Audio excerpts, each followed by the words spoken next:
Here are the top 3 strategists in Marvel Rivals Season 3.5. In our honorable mention, we have Cloak and Dagger. Cloak and Dagger thrives in more coordinated play. The duo has decent utility, especially with Cloak's right click having the potential to negate big enemy ults like Eye of Agamotto, Namor ult, or even Blade's ult if timed correctly. Dagger's healing output is also strong, being able to use her bubble and the healing amp from her E to keep teams alive through heavy pressure. Cloak and Dagger's ultimate did get nerfed in the recent season update, increasing the energy cost, and her ult is still quite susceptible to counter ults from Magneto or Iron Man since the ult animation does lock them in a fixed trajectory. However, if you do manage to get it off, the ult is fantastic and can either allow your team to keep the fight going longer or to move up more aggressively and take space. Overall, Cloak and Dagger is still a very solid choice. Number 3 goes to Invisible Woman. Out of the entire strategist roster, I think Invisible Woman has some of the most impactful utility.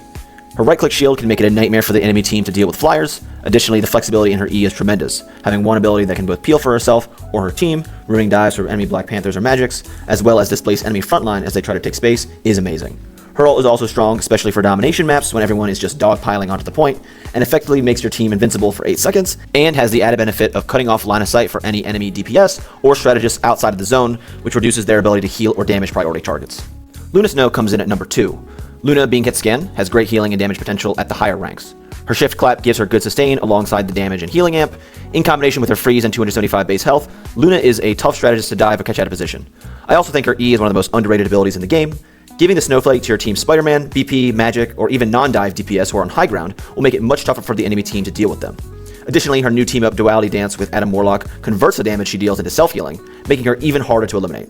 Finally, of course, her ultimate is still extremely good. 12 seconds of effective invincibility is crazy, and being able to swap to damage amp is also great in situations where your team accidentally double support ults, meaning you still get extra value out of both of the ults.